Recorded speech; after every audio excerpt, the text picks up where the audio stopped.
Marg'ilon shahriga ziyorat turizmi uchun kelishingiz yoki Azim shahriga yo'lingiz tushsa, bu joyga kirib, ko'rib, kimlarning nomiga fotiha o'qib qo'yishingiz uchun arzigulik joy haqida gaplashamiz.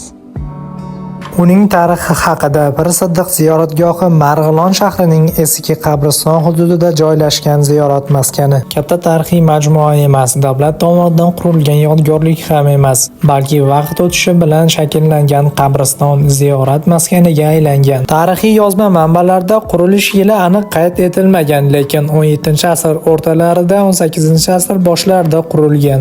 680-702-yillarda hukmronlik qilgan Buxoro xoni Subhanquli xon davrida Pir Siddiq mozoriga vaqf yerlari ajratilganligi haqida ma'lumotlar bor. 2006-yilning 27-28 may kunlari ziyoratgohning paydo bo'lgan davrini aniqlash maqsadida bu hududda arxeologik qazishma ishlari olib borishgan. Yer sathidan 1,5 metr chuqurlikka yetganda 10-12 asrlardagi Qoraxoniylar hamda 15-16 asrlardagi Temuriylar davriga mansub madaniy qatlamlar aniqlanib, o'sha davrga oid sopol parchalari namunalari topiladi.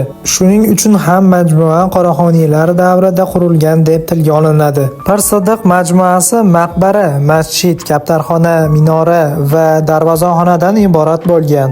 Majmuadagi kaptarxona binosi 19-asrning ikkinchi yarmida qurilgan. Pir Siddiq ziyoratgohi nomi haqida turli qarashlar mavjud. Pir so'zi o'g'il, avlod yoki ko'p ma'nolarni bildiradi. Ayrim rivoyatlarga ko'ra bu yerga Rashidun xalifalardan biri Abu Bakr Siddiq roziyallohu anhu uning nabiralari dafn etilgan. Shu sababli bu Pir Siddiq degan ma'noni anglatadi. Boshqa talqinlarga ko'ra nom Abu Bakr Siddiq avlodlarining ko'pi shu yerga dafn etilganligi yoki siddiqiylardan bo'lgan pir, avliyo dafn etilganligi bilan bog'liq. Hozirgi kundagi ko'rinishi albatta bunday emas.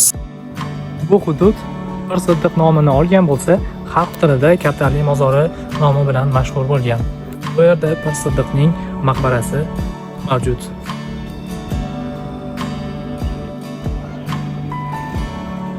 Ichkarida Pir Siddiq va uning singlisi dafn etilgan. Bu maydonning kirish qismi. Toshloq tumani, Marg'ilon shahri, O'ram chorrahasiga ketamiz. Agar chap tomonga kelsak, o'ng tomonda esa Toshloq tumaniga yo'l olamiz. Bu umumiy ko'rinishi.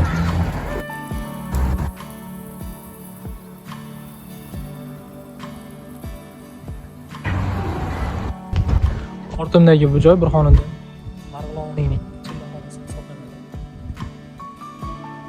Biroz kech yo'lga chiqib va bu yerga keldim. Asli Marg'ilonlikman, lekin biroz chekkaroq qishloq odamman. Lekin shunga qaramay qiziqarli video yaratishga harakat qilaman. Ochib berishlarini so'ramadim. Albatta har bir hududda o'z qonuni bor va vaqt eng muhim narsa.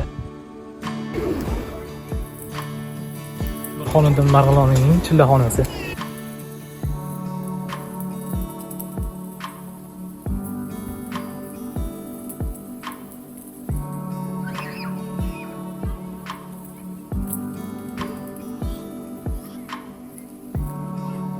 Siz ko'rib turgan bu mozaika uslubidagi naqshlar 14 hamda 16-asrdagi sulola, ya'ni Temuriylar sulolasiga tegishli bo'lgan mozaika hisoblanadi. O'sha davrda bu mozaika uslubidan ko'p foydalanishgan.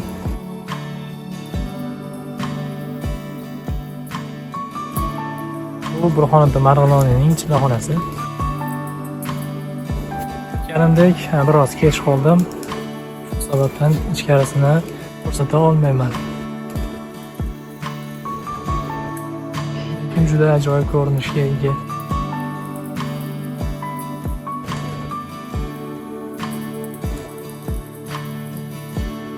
Tomoni esa Marg'ilon shahridagi o'sha Kaptarli mozor qabristoniga tegishli. Kichkina arka bor kirib ketishda. Bu tomoni esa Pir Siddiq maqbarasi joylashgan. Shu kabi videolar va vloglar chiqishi uchun MMAV ga obuna bo'ling. MMIV sizning hamrohingiz.